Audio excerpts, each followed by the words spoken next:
네, 아직 시간이 조금 남았는데요. 너무 많이 와주셔서 감사합니다. 정말 감사합니다.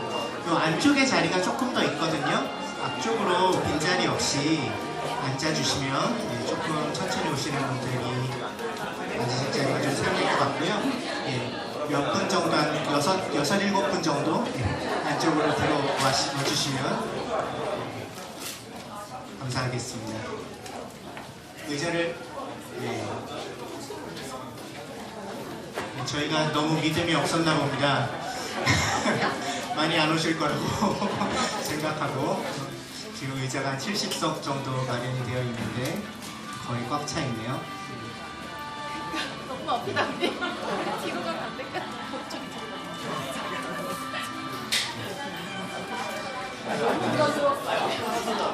한 1분 정도 후에 예배 시작 들어가 있습니다.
네, 시간이 되었으므로 예배 시작할 텐데요.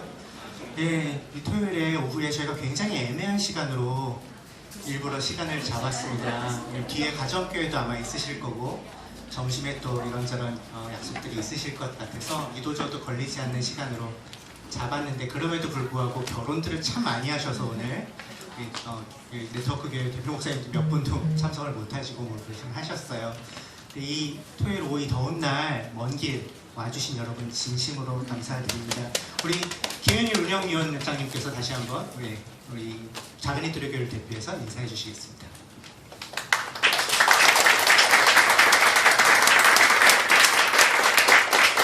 네, 안녕하세요. 그 작은이들 교회에 이렇게 사람이 많이 모인 게 처음입니다. 이렇게 축하해 주시는 여러분들 와주셔서 너무 감사하고요. 작은이들의 교회는 우리 더불어함께 교회에서 우리가 5개를 분립하고 난 다음에 첫 번째로 이렇게 허락해 주셔서 우리가 분립을 하게 됐고요. 여러 가지 다양한 시도를 작은 곳에서 작은 사람들이 작게 시작하려고 이렇게 시작한 교회입니다.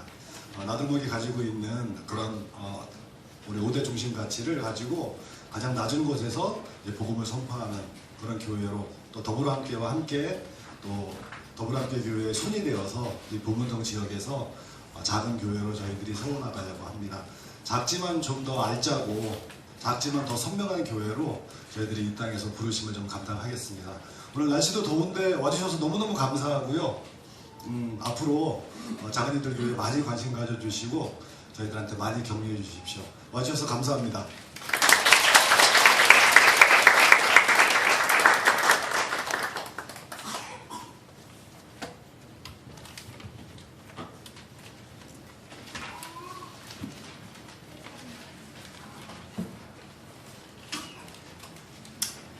네, 우리 창립감사 예배 와주신 분들 감사합니다. 우리 노래 뭐 할까, 찬양 뭐 할까 고민했는데요. 내구주 예수를 더욱 사랑이라는 찬양 골랐습니다. 작은이들의 이 작은이가 세상에서 자기를 큰 자로 여기지 않고 아이처럼 하나님을 더 사모하는 이라는 뜻도 담고 있다고 하더라고요. 그래서 주님을 더 사랑하고 싶다라는 고백으로 우리 함께 예배 열었으면 좋겠습니다.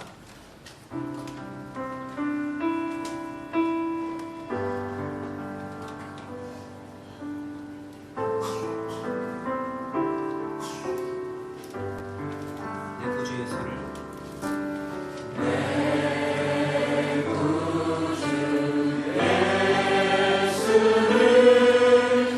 어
이 축복송 노래가 이제 너라고 하는 이제 2인칭 단수를 축복하고 있는 것 같아서 한 개인을 말하는 것 같지만 우리가 지금 이 노래를 부를 때에는 이 교회를 두고 또 때로는 나 자신을 두고 하는 축복으로 같이 함께 축복해 주시면 좋을 것 같습니다. 때로는 너의 앞에 찬양 치겠습니다.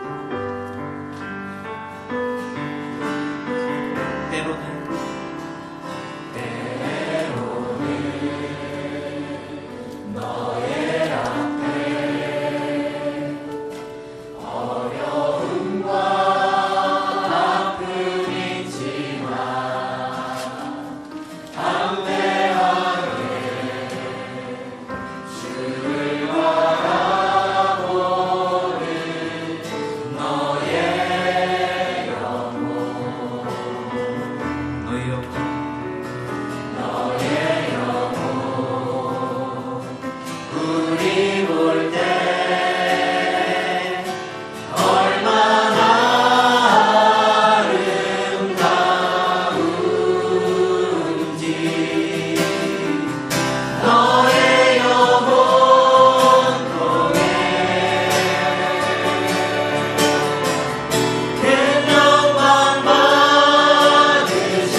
네, 저희가 이번에 창립 예배를 준비하면서 저희 식구들이 감사 기도문을 썼어요. 그중에 9개 추려서 영상으로 만들었습니다. 저희가 모두가 함께 드리는 감사의 고백이라고 또 여러분도 마음으로 함께 기도해 주셨으리라 믿습니다.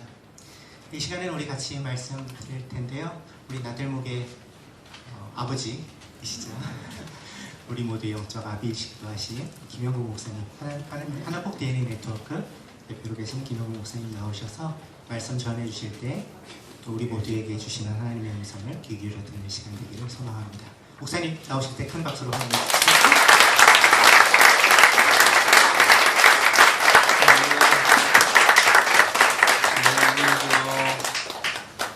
반가운 얼굴들을 이렇게 한 군데서 다 보니까 너무 좋은데요.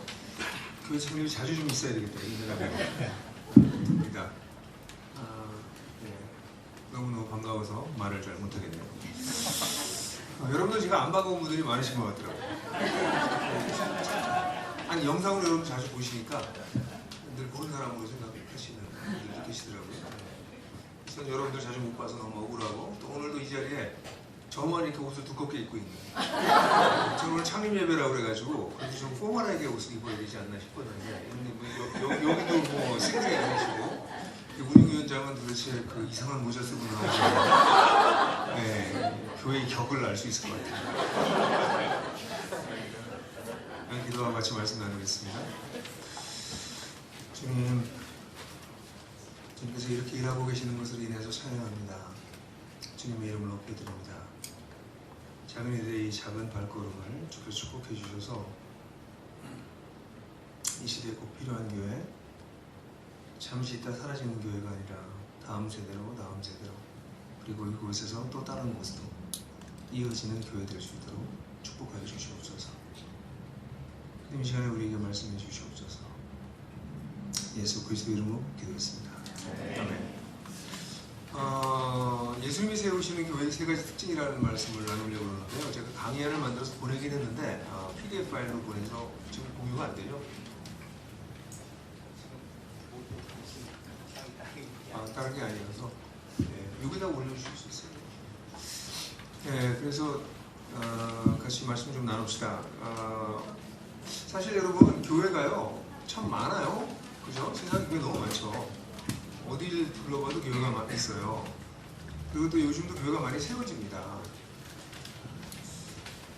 근데 그 교회가 많은데도 불구하고 정말 갈 교회는 많지 않은, 추천할 수 있는 교회는 많지 않은 게 오늘날 우리 현실이죠. 홍순한데 마실 물 없다고. 교회는 지천에 있는데 내 친구를 보낼 수 있는 그 동네에 있는 교회, 아무튼 교회는 이렇게 절대 말할 수 없는 그런 상황이 우리 상황이죠. 또 교회가 많이 세워지는데 그 세워진 교회들 가운데서 많이 문을 닫아요.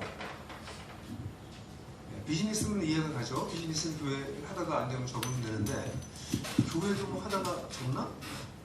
근데 실제로는 교회가 시작했다가 교회를 중간에 접는 케이스들이 굉장히 많습니다.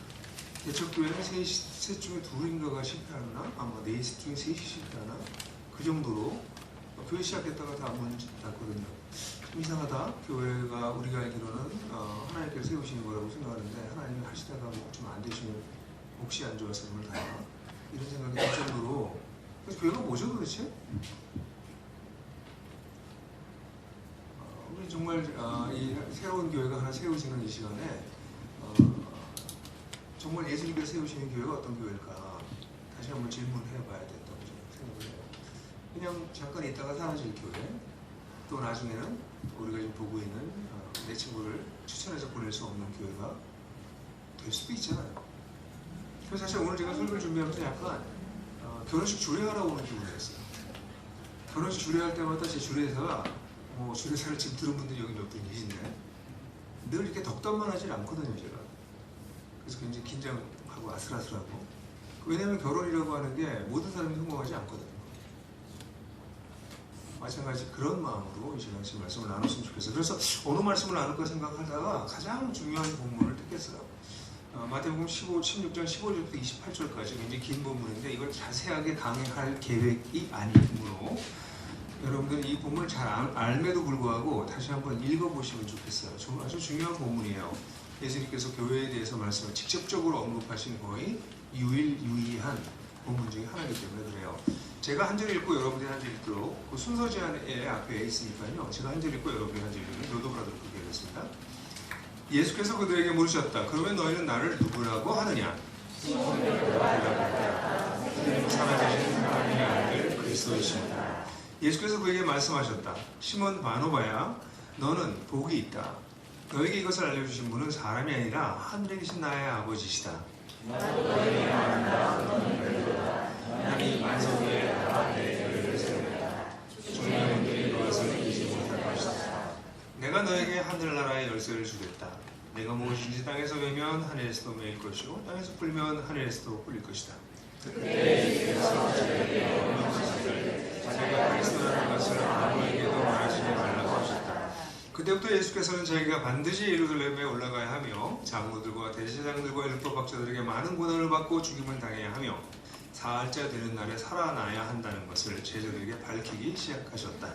이에 베드로가 예수를 따라붙이고 주님이나 절대로 여기 주님께서 말씀하십니다. 그러면서 주님께 배웠다. 그러나 예수께서는 돌아서서 베드로에게 말씀하셨다. 사단아, 내 뒤로 물러가라. 너는 나에게 걸림돌이다. 너는 하나님의 일을 생각하지 않고 사람의 일만 생각하는구나. 그때 예수께서 제자들에게 말씀하셨다. 누구든지 나를 따라오려거든 자기를 부인하고 제 십자가를 지고 나를 따라오라. 사람이 온 세상을 얻고도 제 목숨을 잃으면 무슨 이득이 있겠느냐? 또 사람이 제 목숨을 되찾지 않는 대가로 무엇을 내놓겠느냐? 인자가 자기의 아버지의 영광에 쌓여 제 천사들을 거느리고 올 터인데 그때는 각 사람에게 다 같이 내가 진정으로 너에게 말한다. 여기서 있는 사람들 가운데 죽음을 맛보지 않고 살아서 인자가 자기 왕권을 가지고 찾아보는 것을 볼 사람들도 있다. 아멘. 이 본문은 여러분들 익히 아시는 본문이어서 이 이야기의 배경이나 이런 내용을 자세하게 얘기하지는 않겠어요. 근데 이 본문을 보게 되면 예수님께서 세우시는 교회의 세 가지 특징이 나타나요. 첫 번째 특징은 진리의 기초 위에 세우시는 교회라고 하는 것입니다. 왜냐면 예수님께서 내가 내 교회를 이 반석 위에 세우겠다라고 할 때 그 반석의 앞에 나왔던 내용은 예수님에 대해서 베드로가 그리스도라고 고백하는 것에 기초합니다. 그래서 예수가 그리스도이십니다 라고 하는 고백, 그 고백 위에 내가 교회를 세우겠다라고 말씀하셨기 때문에 교회는 늘 진리 위에 세워져요. 진리가 어떤 진리? 소크라테스가 말하는 그런 철학적 명제로서의 진리가 아니라 여기서 얘기하는 진리는 예수 그리스도다. 근데 예수 그리스도라고 하는 그 단어가 사실 기독교의 전부입니다. 예수가 그리스도시다. 예수가 그리스도시다. 사실 그게 기독교의 전부예요. 사실 지금까지는 이 앞부분에 나오죠. 사람들이 예수님에 대해서 이런 사람이다 저런 사람이다 말이 많다는 얘기를 하니까 예수님이 제자들에게 그럼 너희는 나를 누구라고 하니? 그랬더니 베드로가 혼자 한 게 아니라 아마도 베드로, 제 생각에 지난번에도 한번 말씀드렸지만 베드로 제자들은 야 우리 예수님은 아마 메시아인 것 같아 라는 이야기를 아마 주고받았을 것이고 대표로 베드로가 얘기했을 거라고 저는 생각을 해요. 베드로가 혼자 깨달은 게 아니라 아무리 봐도 예수는 그냥 랍비도 선지자도 그런 분이 아니라 우리가 기다리고 있었던 바로 그 메시아 같아. 그래서 메시아라고 고백을 했던 것이죠. 그런데 여러분들이 아시는 것처럼 예수님이 그리스도라고 고백했던 이 베드로의 고백은 부분적이었어요. 아 이분이 메시아일 것 같아 까지 왔어요. 그런데 이 메시아에 대해서 여러분들이 잘 아시는 것처럼 구약의 유대인들이 가지고 있었던 정치적인 메시아, 이스라엘을 로마로부터 해방해줄 메시아, 이스라엘을 온갖 치욕으로부터 회복해줄 그 메시아라고 생각하는 거기까지 온 거죠. 그러니까 이 끝나자마자 예수님께서 곧장 말씀하신 게 내가 이제 고난받고 죽고 부활할 것이다 라는 얘기를 밝히기 시작하셨어요. 그러니까 예수님은 이제 메시아라고 하는 의식이 이게 막 올라오고 난 다음에 그 다음부터 아니 거기서 끝난 게 아니라 너희가 생각하는 거랑 다른 메시아란다. 나는 고난받고 죽고 부활할 것이야. 그 얘기를 하세요. 다시 말해서 우리가 그리스도라고를 알아가는 것은 늘 점진적인 것입니다. 예수님께서 예수님께서 베드로가 그리스도라고 고백했을 때 이게 네가 깨달은 게 아니라 하나님이 알려주셨다 이렇게 얘기를 해요. 굉장히 긍정적으로 표현해 주세요. 그 초기적인 깨달음도 하나님께서 주시는 것입니다. 비록 제한적이고 비록 부분적이지만, 그러니까 그리스도인의 삶이라고 하는 것은, 또 교회라고 하는 것은 예수가 그리스도라고 하는 고백이 점점 더 깊어져 가는 것이 교회의 본질입니다. 사실 너무나 많은 사람들이 그리스도를 안다고 생각을 해요. 근데 바울은 그리스도를 아는 지식이 너무나 고상해서 내가 세상에 있는 모든 것들을 배설물로 여긴다라고 얘기했거든요. 오늘날 그 사람들이, 크리스천들이, 또 목사님들이 그리스도를 알아가기 위해서 그 아는 지식이 너무 고상해서 그리스도를 더 알기 위해서 성경을 연구하고 역사를 바라보고 세상을 바라보고 그런 건가? 그리스도는 안 걸로 치고요. 그 다음엔 인문과학도 공부해야 되고 사회과학도 공부해야 되고 세상도 공부해야 되고 온갖 잡다한 지식들을 공부해요. 그걸 공부하지 말라는 얘기가 아니라 필요한 것인데, 그러한 자세의 뒤에 있는 배경은 나는 그리스도를 알았다는 생각이에요. 이미 다 알고 있다. 오늘날 수많은 그리스도인들도 그리스도를 이미 안다고 전제합니다. 이만큼 알았으면 된다고 전제합니다. 그럴까요? 아닙니다. 우리가 알고 있는 그리스도는 여전히 부분적으로 알고 있고, 때때로는 왜곡되고 잘못된 이해도 우리가 가지고 있거든요. 그러니까 진리 위에 교회가 세워졌다라고 얘기하는 것은 예수가 그리스도라고 하는 단순한 고백이 아니라, 여기서 이 고백이 어떤 고백이었어요? 하나님이 주신 고백이었지만 바로 뒤에 가면 꾸지름을 당하잖아요. 사단아 내 뒤로 물러가라 라고 얘기하는 제한적이고 왜곡된 지식이었죠. 그러므로 교회에서는 끊임없이 이 그리스도를 알아가는 일들이 지속돼야 됩니다. 여러분들 개인적으로도 마찬가지고 교회도 마찬가지입니다. 교회가 무너지는 것은 이때 무너집니다. 내가 그리스도를 안다. 내가 그리스도에 대한 지식을 독과점했다. 이젠 됐다. 그리고 더 이상 그리스도에 대한 탐구, 그리스도를 더욱더 사랑하는 일, 이런 일들이 사라지기 시작할 때 그리스도인의 영적 삶도 죽기 시작하고 교회 공동체도 소멸하기 시작합니다. 그리스도, 그가 전부이십니다. 그러므로 여러분들 우리 교회에서 또 개인적으로 성경적으로 하나님을, 그리스도를 알아가는 일에 여러분들 매진하십시오. 바울이 했던 그리스도를 아는 지식이 너무 고상해서 세상의 모든 것을 배설물로 여기겠다고 한 고백이 과장인지, 아니면 진정 그 놀라운 영성의 깊은 곳에 닿았을 때 고백할 수 있는 고백인지 여러분들이 알아가시게 되길 바라요. 그래서 성경을 읽을 때 끊임없이 그리스도를 더 알아가시길 바라요. 뿐만 아니라 그 그리스도를 알아가는 것은 당연히 우리 삶 속에서 확장되는 것이죠. 그러니까 실제적인 면에서 확장되죠. 그리스도를 아는 것은 지식적으로, 신학적으로 지식이 많아지는 것이 아니라 그리스도를 알았기 때문에 내 삶 속에서 이 그리스도를 따라가는 삶이 확장되는 것이죠. 그래서 저는 이 작은이들의 교회가 하나님께서 쓰시는 교회가 될 수도 있고 안 될 수도 있어요. 근데 오늘 제가 분명하게 말씀드립니다. 먼저 이 교회가 그리스도를 알아가고 그리스도를 사랑하는 일, 그리고 그 기초 위에 교회가 세워지는 일, 그 일을 놓치지 않으시고 그것이 깊어진다면 교회의 지도자들이 그리스도를 알아가는 일로 늘 다소 흥분돼요. 내가 그럴 수는 없지만 그래도 1년이 지나고 나면 꽤 많은 순간순간 그리스도에 대한 깨달음과 그리스도에 대한 감격과 그리스도에 대한 사랑으로 지도자들의 가슴이 쿵쿵쿵쿵쿵쿵 그러고 있으시다면 교회는 건강한 것입니다. 제가 만난 많은 교회의 지도자들은 더 이상 그리스도를 알아가지 않아요. 교회에 할 일이 너무 많아요. 회의할 게 너무 많고요. 결정할 게 너무 많아요. 그리스도는 다 알아요. 다 알았대요. 더 이상 기도도 깊어지지도 않고요. 하나님 앞에 나가서 말씀을 공부하는 것도 깊어지지 않으면 교회는 더 이상 진리 위에 서 있을 수가 없습니다. 그래서 첫 번째, 살아있는 진리, 그 기초 위에 세우신 교회는 그런 교회가 예수께서 세우신 교회입니다. 두 번째는 예수님께서 말씀하시길 이 교회는 내가 천국의 열쇠를 주겠다고 그러셨거든요. 그러니까 천국의 열쇠를 사용하는 교회예요. 예수님의 마음속에는 예수님의 교회가 있어요. 예수님께서 이 본문에 아주 중요한 단어를 단 하나를 꼽으라고 하면 나의 교회라고 얘기하고 싶어요. 나의 교회를 세우겠다. 예수님께서 나의 교회를 세우겠다고 하셨거든요. 그럼 예수님은 청사진이 있으셨겠죠?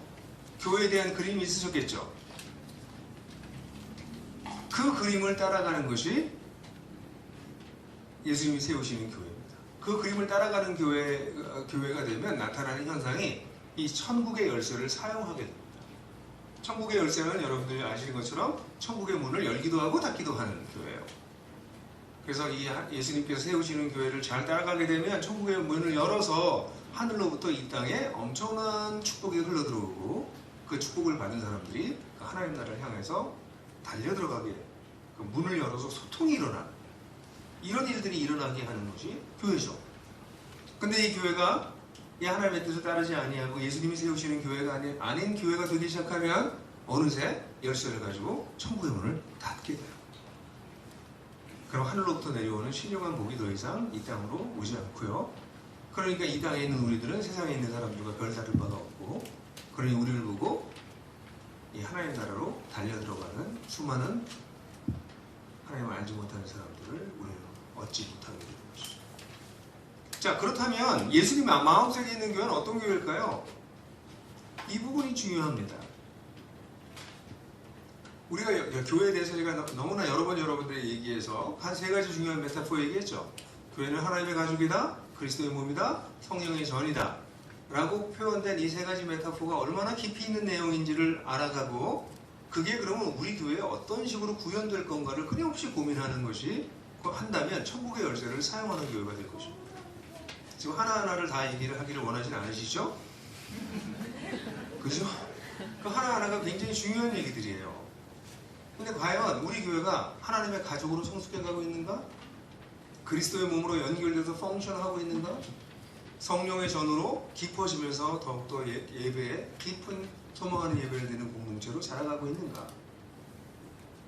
그렇게 될 때에만 천국의 열쇠를 사용하게 되는 것이죠. 저는 많은 사람들이 교회를 세우는데 제가 안타까운 것 중에 하나는 예수님의 교회가 아니라 자기의 교회들을 세우려고 한다는 거죠. 그 시대마다 상황마다 또 그 교회를 이끌어가는 리더들이 가지고 있는 장점과 은사에 따라서 교회는 약간씩 강조점이 달라질 수 있는 것이 있어요. 당연히 그래야 됩니다. 근데 그것은 굉장히 부분적이고 주변적입니다. 교회의 본질이 있고 그 본질에 따라서 그 교회가 처해진 상황, 그 교회의 구성원들의 특성 등등에 따라서 약간의 다른 요소들이 있을 수 있는데, 놀랍게도 많은 교회들이 이 본질적인 것에 대한 강조를 놓치고 이 부분적인 어떤 면에서는 매우 인간적이고 개인적인 아이디어들이 교회 앞장을 서게 되는 것을 보게 돼요. 10중 8구 무너집니다. 왜냐하면 그것은 그 사람의 교회이기 때문에. 그래서 저는 그렇게 생각해요. 교회를 얼마든지 그 시대에 맞춰서 건강하게 새로운 시도들을 해야 된다고 생각하지만, 그 교회를 세울 때 우리에게는 자유가 매우 제한된다. 내가 세우고 싶은 교회 세울 수 없다. 예수님의 마음속에 있는 교회를 세우는 것이 중요하다. 그래서 끊임없이 질문해야 됩니다. 작은이들의 교회는 어떤 교회입니까? 아, 예수님이 세우시는 교회예요 라고 말할 수 있는 특징이 무엇인가? 근데 그것이 없다면 사실은 천국의 열쇠를 사용하지 못할 것입니다. 그러니까 천국의 열쇠를 사용하면 나타나는 현상이 뭘까요? 사람들이 회심해요. 사람들이 변해요. 성장합니다. 그리고 사람들이 사랑하는 진실한 공동체가 형성돼요. 그리고 그 사람들은 세상에 나가서 빛과 소금의 역할을 실제로 합니다. 세상 속에 어떤 역할을 하게 되죠. 그런 일들이 우리 교회에서 일어나고 있다. 사람들이 계속 회심하고 있다. 사람들은 계속 성장하고 변하고 있다.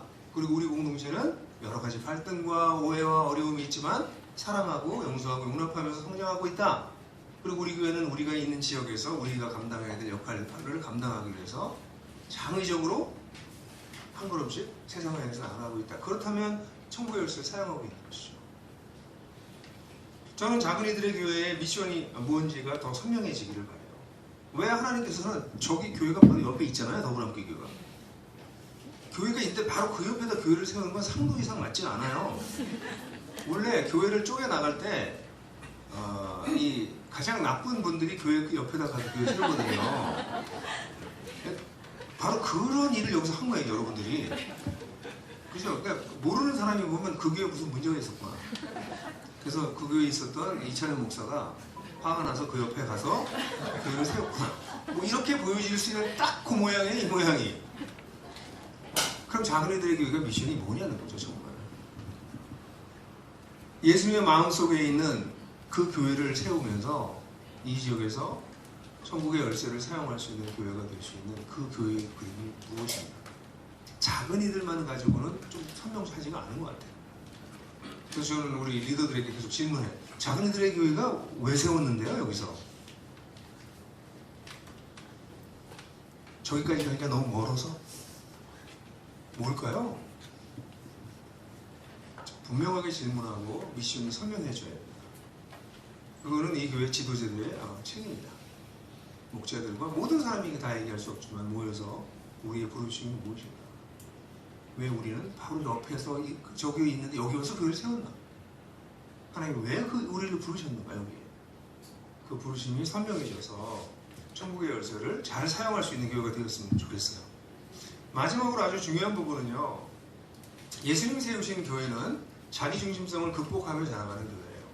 예수님께서 베드로를 혼내시고 나신 다음에 사단하라고까지 말씀하시면서 정말 심한 말씀을 하시고 그 다음에 예수님께서 하신 말씀이 누구든지 나를 따라오려거든 자신을 부인하고 날마다 자기 십자가를 지고 날마다 누가복음에만 나오죠. 마태복음은 없어요. 네, 자기 십자가를 지고 나를 쫓을 것이다. 그렇게 얘기해요. 십자가를 지고 나를 쫓으라. 자기를 부인하고 자신을 부인하고 십자가를 지고 자기를 쫓으라고 얘기하는 것이죠. 왜 그럴까요? 예수 따름이기는요. 예수를 따라가는 자들이 특별히 예수님의 공동체, 메시아의 공동체를 세워나가는 데 있어서 가장 큰 적은 언제나 그랬던 것이 그지? 자기 중심성이에요. 자기 중심성 때문에 교회는 언제든지 문제에 봉착해요. 지난 2000년 동안 이 자기 중심성이 사라졌던 교회는 없습니다.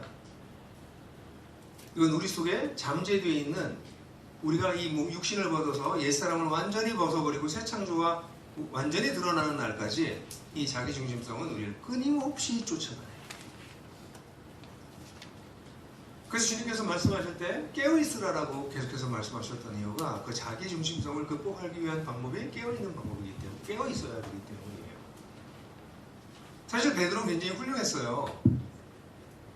왜 훌륭했냐면 예수님께서 꾸짖으셨을 때 그걸 들었습니다. 제가 볼 때는 삐져서 그냥 가버렸을 것 같은데. 아니, 조금 전에는 칭찬했다가 이번에 사탄 아니 좀 심하시잖아 이거는. 네?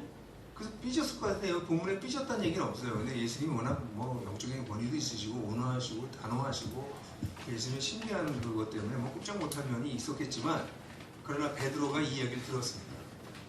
아마 베드로는 이것이 베드로 인생에 몇 번 되지 않는 아주 중요한 defining moment, 기억되는, 잊어버릴 수 없는 순간이었을 거예요. 아, 나는 하나님 앞에서 사탄이 될 수 있구나. 이게 평생 베드로를 떠나지 않았을걸요, 이 말씀이. 그 예수님의 얼굴 표정이 어땠을 것 같아요? 사탄아 물러가라고 했을 때 무서웠을까? 슬펐을까? 괴로웠을까? 고뇌가 차있을까? 아마 그런 아주 복잡한 얼굴이셨을 거예요, 예수님의. 그 얼굴을 베드로는 기억했을 거예요. 여러분 기억하십시오. 우리는 언제든지 사단이라고 불리울 수 있는 사람이 됩니다. 언제? 자기 중심성에 빠질 때. 예수 따르미의 가장 큰 적은 언제나 자기 중심성이었어요. 언제나. 그래서 예수님은 나를 따라오려거든 자신을 부인하고 자기 중심성을 극복하고 자기 십자가를 지고 자신의 부르심에 따라 대가를 지불하면서 나를 따라라 그렇게 말씀하시죠. 그래서 여러분 예를 들자면 우리 교회에서 개인 여러분들 하늘 가족이나 가정교회에 있는 분들이 가정교회가 마음에 안 들잖아요. 이런 말 많이 하잖아요. 이게 무슨 공동체야? 공동체라며? 뭐 공동체 이래? 뭐 사랑이 이게 무슨 사랑이야 이게? 이렇게 얘기하게 될 때 대부분의 자기 셀프 아젠다 때문에 이런 얘기를 합니다. 만약에 정말 공동체가 부족하고 사랑이 부족하다고 생각하면 안타까워하고 이 공동체 어떻게 해서 건강하고 사랑하는 공동체 되게 해야지? 라고 고민하는 게 마땅한데 이게 무슨 공동체야? 그래서 사람들이 교회를 떠나요. 맞는 얘기를 한 것 같지만 이 사람을 움직인 것은 자기중심성입니다. 그죠? 그래서 사실은 그런 어려움들을 극복하면서 성숙할 수 있는 교회를 날려버리는 거죠. 아마 그런 분들은 몇 번 반복하고 난 다음에 영원히 공동체를 찾지 못하게 될 거예요. 목자들은 어떤가요? 목자들이 가정교회를 목양을 해 나갈 때 가장 어려운 게 뭐예요? 우리 목자들은 알고 계시죠? 결국 내 문제잖아. 내가 기분이 나쁘다고 하니까 왜 말을 안 듣냐고. 왜 말? 이 목자의 왜 권위를 인정 안 하냐고. 이 목자가 이렇게 수고하는데 왜 안 알아주냐고. 제가 좀 너무 실질적으로 얘기했네요. 목자들이 언제 힘들어요? 나 안 알아주니까. 나 지쳤는데. 사실 목자들이 가정교회를 해나갈 때, 목양을 할 때, 뭐 저는 목양을 오래 해왔지만 목양할 때 가장 어려운 이슈가 결국 나의 이슈예요. 뭐 아주 어린 목자들일수록 자기 말대로 따라오지 않는다고 화내고 컨트롤 이슈가 있고 다 자기중심성의 문제거든요. 그러니까 목자가 성숙한 목자가 되게 되면 점점 이것을 내려놓고 하나님께서 가정교회를 이끌어가지고 사람들을 목양할 수 있도록 길을 열어드리고 어떤 때 내려놓고 기다리고 이런 걸 배우기 시작하죠. 근데 그걸 배우지 못하고 끝까지 자기가 붙잡고 있어야 되죠. 자기가 다 알아야 되고 자기가 다 컨트롤해야 되고 그렇게 하면 안 된다는 걸 이제 나중에 시간 지나면 배우게 되잖아요. 그것도 자기중심적이에요. 이게 마을지기들도 그렇겠죠. 마을지기 대표 목사님들 여기서부터는 뭐 소수의 사람들에 해당되니까 그 예를 얘기하지 않겠습니다. 근데 올라가면 올라갈수록 자기중심성은 더욱더 교묘하고 은밀하게 우리 속에 작동해요. 믿음이 어릴 때는 보여요. 이게 무슨 교회야? 보인다고요. 그런데 리더들이 되기 시작하면 더 교묘하고 더 은밀하게 우리 속에 자기중심성이 작동하게 돼요. 그래서 이것을 극복할 수 있는 것이 우리에게 필요하죠. 결국 교회는 주님께서 자신을 부인하고 십자가를 지고 나를 쫓으려고 하는 사람들에 의해서 세워집니다. 그 사람들이 개인 하늘 가족이든 목자든 마을직이든 대표 목사든 이걸 잘 견뎌내시길 바라요. 수많은 교회들이 건강하게 시작됐다가 결국은 어느 시점부터 이 자기중심성에 덫에 걸려서 교회들이 무너지는 것을 우리는 너무나도 많이 봐왔어요. 깨어 있읍시다. 저는 여러분들에게 이 작은 애들의 교회를 바라보면서 이 작은 애들 교회 누가 세우지? 이채널 목사가 되거나 김현일 목사가 되거나 누가 세우나요? 예수님이 세우시는 교회가 되길 가지고 봐요. 예수님이 세우시는 교회가 되어서 계속해서 그리스도를 알아가고 그리스도를 사랑하는 일들이 이 교회에서 깊어지길 바라요. 특별히 리더들 가운데 그 일들이 벌어지길 바라요. 제발 다 알았다고 생각하지 마시길 간절히 바라요. 그뿐만 아니라 이 교회는 천국의 열쇠를 적극적으로 쓸 수 있는 교회이길 바라요. 이 교회 뭐 작은 이들의 교회라고 굉장히 겸손한 것 같죠? 제가 보기엔 절대로 겸손하지 않은 교회 이 교회가요. 왜냐면 주님께서 말씀하실 때 너희 중에 큰 자가 되고자 하는 자들은 작은 자가 되라고 말씀하셨기 때문에 이들의 야망은 사실은 큰 자예요. 제가 보기에는. 그래서 이 교회 큰 교회가 되려고 야망을 품고 겉으로는 작은 교회, 작은 이들의 교회라고 뺑기를 친 교회로 저는 보고 있어요. 그렇잖아요. 큰 자가 되는 자가 작은 이가 되는 것이지. 그래서 제가 볼 때는 큰 자가 될 거라고 봐요. 그래서 이제 나중에 교회를 이름을 바꿀 줄 몰라요. 근데 그렇게 될 수 있는 천국의 열쇠를 진짜 쓰는 작은 것이 목적이 될 수 없어요. 여기 작은 이들이라고 하는 것은 저는 마음 자세라고 생각하지 사이즈를 얘기하거나 사역의 규모를 얘기하거나 성장하는 속도를 얘기하거나 그러는 거라고 생각하지 않아요. 그죠? 큰 자가 되십시오. 주님을 위해서 큰 자가 되십시오. 그래서 이 보문동 지역에 빛과 소금이 되십시오. 천국의 열쇠를 저기서 쓰고 있구나. 하늘이 열리는구나. 사람들이 하늘로 들어가는구나. 그런 걸 보여줄 수 있는 교회가 되도록 하십시오. 그리고 마지막으로 평생 우리를 쫓아다니는 주님을 잘 따르지 못하게 만드는 우리 속에 있는 죄성, 옛사람 그것을 벗어버리는 일을 하루도 멈추지 마십시오. 그러면 예수님이 세우시는 작은 이들의 교회가 될 것입니다. 감사합니다.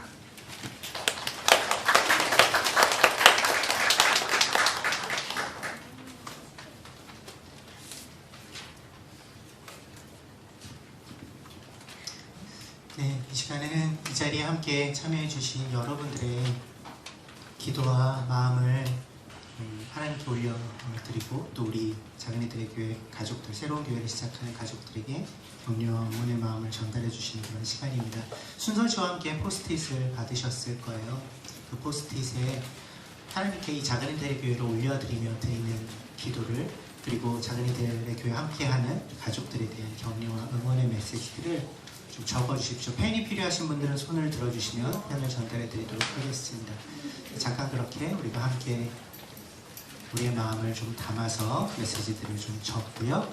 뒤쪽과 앞쪽에 판넬이 있습니다. 다 적으신 분들은 나오셔서 이 판넬에 붙여주시면 저희가 여러분들 모두의 마음을 잘 간직하고 새기면서 건강한 교회를 계속해서 세워가기 위해 최선을 다하겠습니다.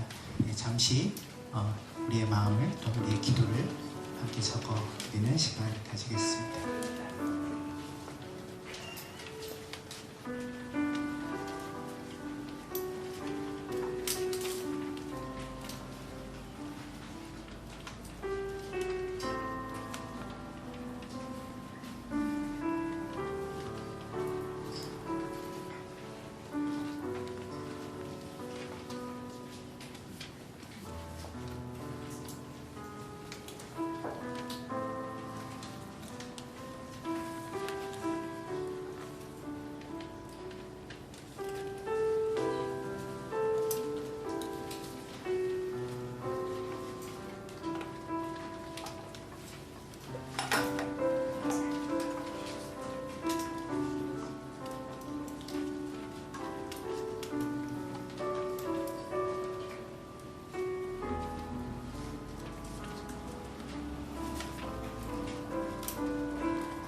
적으신 분들은 앞과 뒤에 마련되어 있는 판넬에 붙여주시면 감사하겠습니다.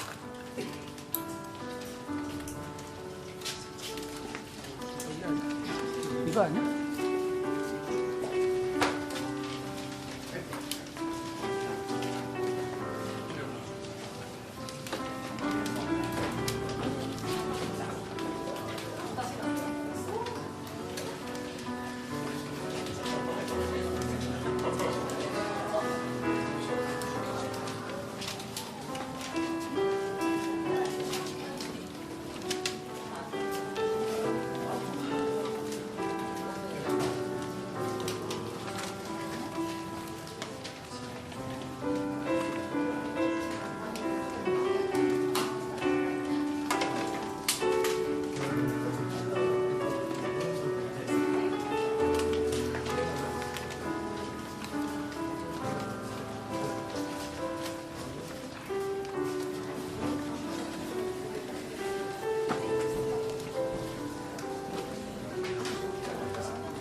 여러분들이 전해주신 격려와 응원의 메시지들 저희가 잘 간직하도록 하겠습니다.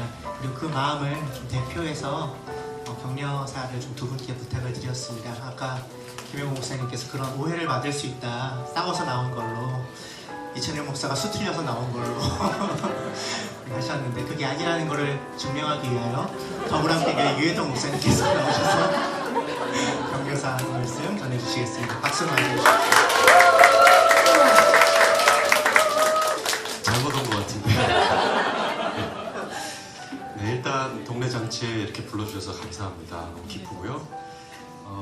격려사를 맡았는데 이미 이렇게 많이 오셔서 참여해주신 것 자체가 큰 격려이고 또 목사님 오셔서 이렇게 말씀 나눠주신 게 큰 격려가 아닐까 싶어서 앉아서 굉장히 고민이 많이 됐습니다. 무슨 얘기를 하고 해야 되나. 그래서 고민하다가 이 한마디면 어떨까라는 생각이 들었습니다.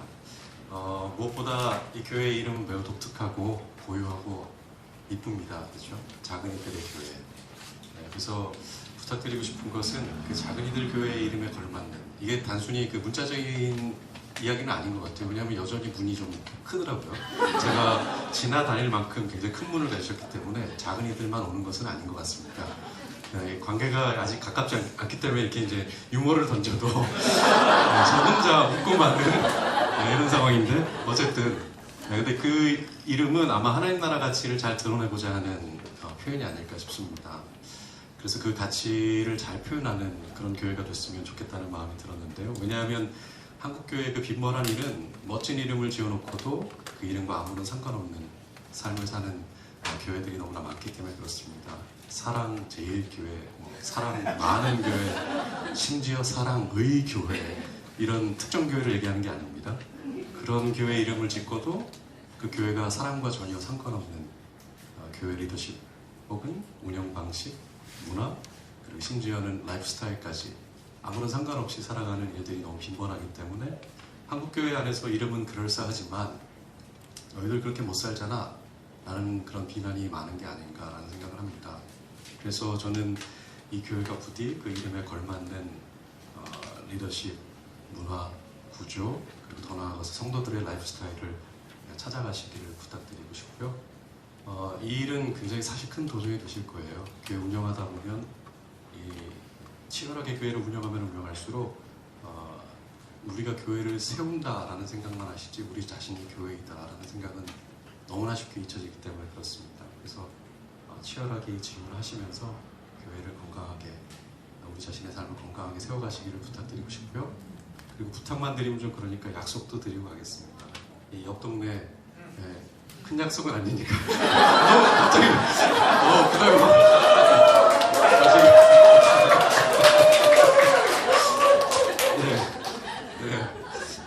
큰 약속은 아닌데 제가 드릴 수 있는 약속은 이것 같습니다. 그래서 이 지역 안에서 이 교회가 어떤 비전과 방향성과 미션을 잘 찾아가실 수 있고 그 미션에 걸맞는 삶을 살아가실 수 있도록 옆에서 같이 걷겠습니다.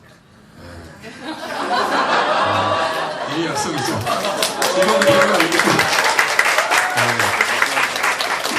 우정의 끈을 놓지 않고 같이 질문하면서 또 형제로서 같이 들여다보면서 상호 책임을 가진 공동체 교회로서 같이 함께하도록 하겠습니다. 다시 한번 축하드립니다. 감사합니다. 저희가 더불함께 교회로부터 분립했기 때문에 어머니 교회 같은 분인데요. 같이 걷겠다고 말씀해 주셔서 든든합니다. 또 저희 전해드릴 교회는 나들목 네트워크의 6번째 교회로 세워진 교회이기도 합니다. 그래서 나들목 네트워크를 대표해서 나들목 동행교회 이지일 목사님도 격려사 말씀해 주셨습니다. 같이 걷는 거는 저희 동행의 전문입니다. 이렇게 또 유머 감각을 좀 배우셔야 될 것 같아요. 이거는 뭐 관계 문제가 아니다. 은사와 역량의 문제다. 사실은 우리 이찬현 목사님하고는 제가 인연이 좀 길어요. 같이 나들목 교회 안에서 청년의 시절들을 같이 보냈고 무엇보다도 저랑은 다른 종류의 그런 사람이었기 때문에 사실은 같이 사역하면서 또 부딪히기도 하고 서로 이해를 못하기도 하고 이랬지만 제가 갖고 있지 않았던 것들을 갖고 있었던 분이었기 때문에 저의 인생에 있어서 또 사역자로서 여정에 있어서는 정말 또 다른 선생님이기도 했습니다. 찬현 목사님. 무엇보다 제게 많이 도전이 됐던 거는 하나님의 그 말씀에 대한 열정이었어요. 하나님의 말씀을 어떻게든 그 말씀을 사람들에게 가르치고 전하고자 하는 그 열정이 저에게는 무척이나 도전이 되었고 그런 것들 통해 정말 많이 배웠습니다. 저도. 그리고 이제 김현일 목사님 같은 경우는 나들목 교회의 변혁 사역의 한 모델이시잖아요. 그리고 하나님의 그 전해주신 말씀을 현실 속에서 또 그것이 필요한 사람들에게 어떻게 그것을 실제화할까, 어떻게 그것을 사랑과 공의로 드러낼까를 사실은 자타가 고민하는 그런 삶을 살아오셨던 분이기 때문에, 그러니까 이찬영 목사님은 하나님의 말씀을 정말 잘 가르치고자 애쓰는 아주 훌륭한 성경교사라면, 또 김현일 목사님은 그 말씀이 현실 속에서 어떻게 드러낼까를 살아내려고 하는 그 목자님이시기 때문에, 저는 이 두 분이 리더가 되어 있는 이 교회가 얼마나 그래서 참 위대한 교회인가 그런 생각이 들고 기대가 됩니다. 그래서 저는 아까 작은 이름에 대한 얘기가 많은 것 같아요. 저희도 이게 그런 야망을 가진 이름이었구나. 제가 야망이 있거든요. 그래서 여기서 작은 이를 하나 붙여야 되나? 그런 생각이 들 만큼 이 이름이 참 특이하다는 생각이 드는데, 사실 저는 이런 생각하거든요. 오늘날 이 시대는 나의 이야기를 어떻게든 거창하고 거대하고 위대한 이야기로 만들려고 몸부림치는 시대. 많은 사람들이 나의 이야기를 그렇게 만들려고 하잖아요. 근데 사실 우리는 그런 사람들이 아니라, 우리가 작은 이라는 거, 흠많은 이라는 걸 알고 있는 사람들이지만, 그러나 이런 작고 흠많은 사람들을 통해서 하나님께서 어떻게 위대한 이야기를 펼쳐가시는지, 그리고 그 이야기 속에 내가 초대되고 포함됐다는 것을 아는 사람들이 사실 우리들이기 때문에, 아마 그 고백이 이 작은 이들의 교회라고 하는 이름에 담겨진 게 아닌가 하는 생각이 듭니다. 그래서 저는 작은 이들의 교회 앞에 이런 그 형용사구가 괄호로 생략되어 있다는 생각이 들어요. 가로하고 하나님의 위대한 이야기의 주인공 된 가로 닫고 작은 이들의 교회. 그래서 여러분들을 통해서 써가실 하나님의 위대한 이야기를 기대하고, 저도 하나 약속 하나 드릴게요.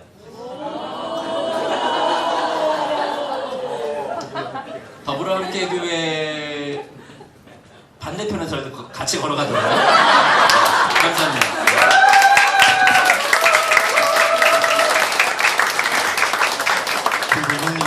감사합니다. 네.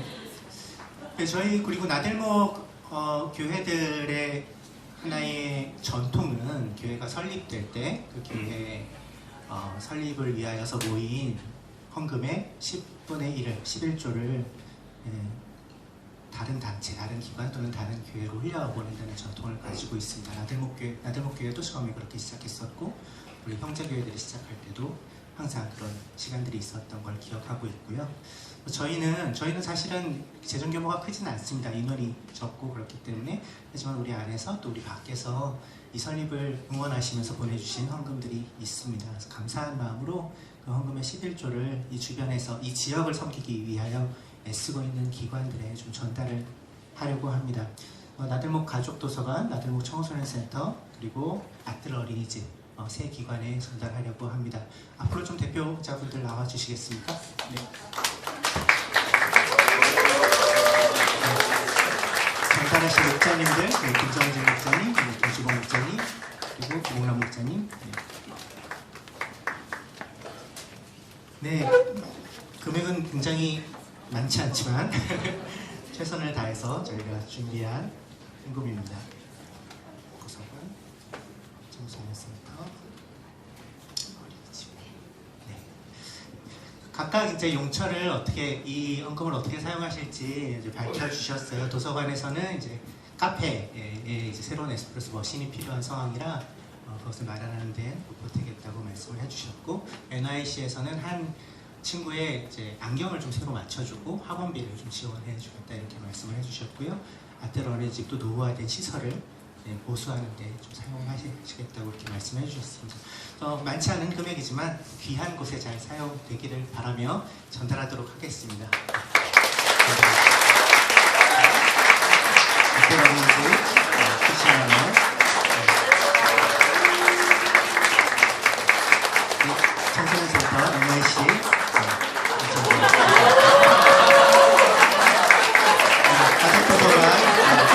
가족도서관 우리 박정원 목사님 관장대행하고 계시는 박정원 목사님께서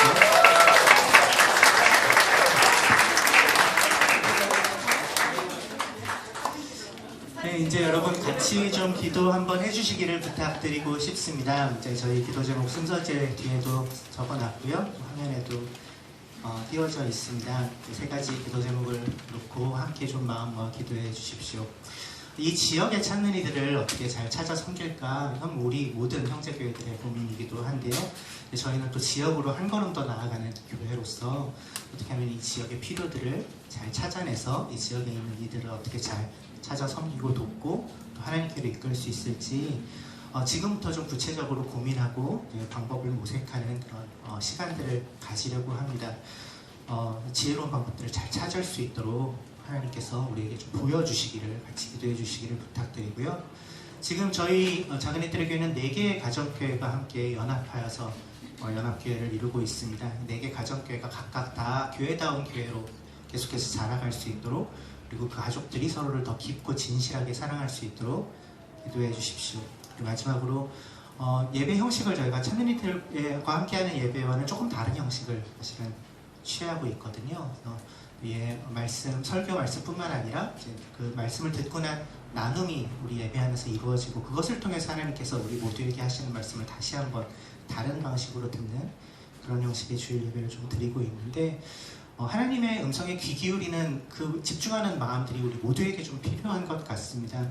그래서 하나님의 뜻을 잘 분별하고 그 분별된 하나님의 뜻에 순종하는 일들이 우리 예배 가운데서 날이 갈수록 더 풍성해지기를 위해서, 여러분 잠깐 마음 모아서 함께 기도해 주십시오. 우리 작은이들의 교회를 품고 함께 기도해 주시고, 마지막에 김용호 목사님께서 나오셔서 축도로 예배를 마무리하겠습니다. 함께 기도하겠습니다.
주님, 이 시간에 작은이들 교회를 축복합니다. 이 작은이들 교회는 우리 나눔 네트워크 역사에 지역화된 첫 번째 교회로 기억될 것입니다.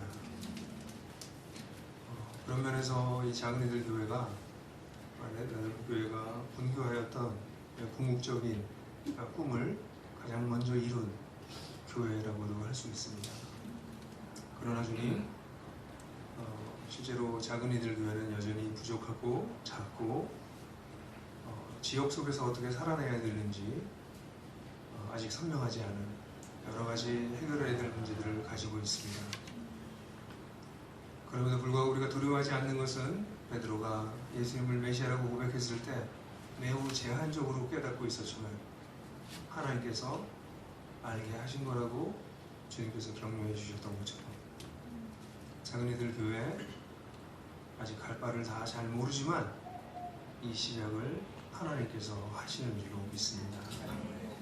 부족한 베드로가 주님을 따라가며 혼나기도 하고 딴짓도 하고 배신도 하고 다시 돌아오고, 그러면서 결국 하나님 나라의 기둥과 같은 존재가 됐던 것처럼 작은이들 교회가 이제 하나님의 인도를 받아 첫걸음을 띄웠습니다. 앞으로 이런저런 어려움들이 있겠지만 예수가 그리스도라고 하는 고백을 붙들고 그것을 놓치지 아니하고 천국의 열쇠를 쥐고 자기를 부인하며 주님을 쫓아갈 수 있도록 도와주셔서 우리 다 나머지 나들목의 교회들이 교회가 저렇게 지역으로 파고 들어가서 세상을 변화시키는구나, 그런 앞서서 나아가는 오히려 교회가 될 수 있도록 축복하여 주시옵소서.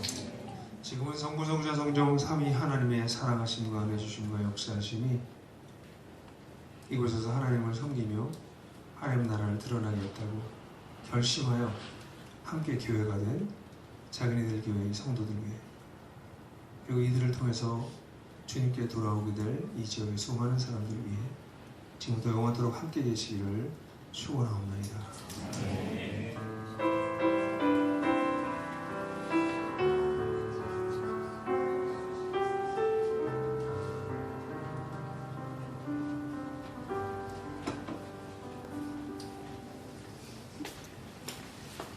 네, 이렇게 자그네들의 교회 창립 감사 예배를 마쳤습니다. 다시 한번 이 더운 날 여기까지 와주셔서 함께 예배드려 주신 우리 나들목의 가족 여러분, 또 손님 여러분 진심으로 감사드리고요. 간단한 간식과 선물이 준비되어 있습니다. 약소한 선물이 준비되어 있습니다. 그래서 그냥 빈손으로 들어가지 마시고 꼭 하나씩 가지고 가주시면 좋겠습니다. 그래서 수건이고요. 사용하실 때 저희 교회 이름을 보실 때마다 또 마음으로 기도해 주시면 더할 나위 없겠습니다. 네, 감사합니다. 네.